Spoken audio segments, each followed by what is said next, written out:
نهێنی کۆبوونەوەکەی بارزانی و مەزلوم کۆبانەیە چی بوو؟ ژەنەڕاڵ مەزلوم لەژێر چاودێری ئەمنی توندی ئەمریکیەکاندا چەند کاتژمێرێک لە هەرێم مایەوە. باس لە گەڕانەوەی پێشمەرگەی ڕۆژ و سەردانەکەی نێچیروان بارزانی بۆ دیمەشق کراوە. کۆبوونەوەکەی ئێوارەی ڕۆژی پێنجشەممە حەڤەیەکی 2025 لە نێوان بارزانی و مەزلوم عەبدی بووە سەردێڕ و مانشێتی میدیاکان. سەردانی مەزلوم کۆبانەیە بۆ هەولێر لەم کاتەدا گرنگی خۆی هەیە.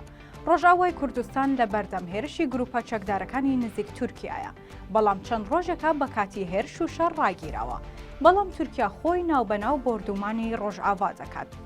4 ڕۆژ بەر لە ئێستا مەسعود بارزانی نوێنەری تایبەتی خۆی ناردە ڕۆژئاوای کوردستان و لەگەڵ ژەنەڕاڵ مەزلوم کۆبەوە و بانگهێشتی هەولێری کرد. دوای 24 کاتژمێر مەزلوم کۆبانەیە گەیشتە هەرێم. ئەوەش دوای ئەوەیە هۆشیارسێباری ئەنجامی مەکتەبی سیاسی پارتی لە تۆڕی ئێکسەوە ئاشکرای کرد و ڕایگەیاند. کۆبوونەوەکە دەستکەوتێکی گرنگە بۆ کورد. دوای چەند کاتژمێرێکیش بارەگای بارزانی پەیامێکی بڵاو کردەوە و ڕایگەیاند. لە دیدارەکەدا بارودۆخی سووریا و دوا پێشهاتە ئەمنی و سیاسیەکانی سووریا و هەروەها چوارچێوەی گشتی مامەڵەکردنی لایەنە کوردیەکان لەگەڵ بارودۆخی تازەی سووریا و چۆنیەتی گرتنە بەری هەڵوێستێکی هاوبەشی لایەنە کوردیەکانی سووریا تاو توێکراوە. ڕاشی گەیاندووە جەخت لەوە کرایەوە کە پێویستە لایەنە کوردیەکانی سووریا بەبێ دەستوەردانی هیچ لایەنێک و بەڕێکاری ئاشتیانە بڕیار لە چارەنووسی خۆیان بدەن و لە پێناو زامنکردنی مافەکانیان بە یەکڕێزی و یەک هەڵوێستی هاوبەش لەگەڵ حکومڕانانی تازەی سووریا بگەنە لێکتێک گەیشتن و ڕێککەوتن.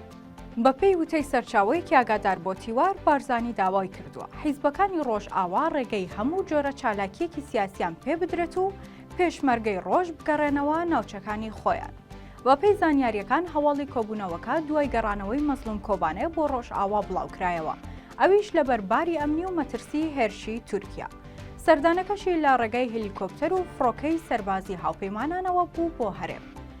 لە کۆبوونەوەکەدا بارزانی داوای کردووە لایەنە کوردیەکانی ڕۆژئاوا پێکەوە پرۆژەیەک گەڵاڵە بکەن بۆ ئایندەی ڕۆژئاوای کوردستان و نێچیروان بارزانیش دەچێتە دیمەشق و دەرگای گفتوگۆ لەگەڵ بەرپرسانی ئیدارەی نوێی سووریا دەکاتەوە.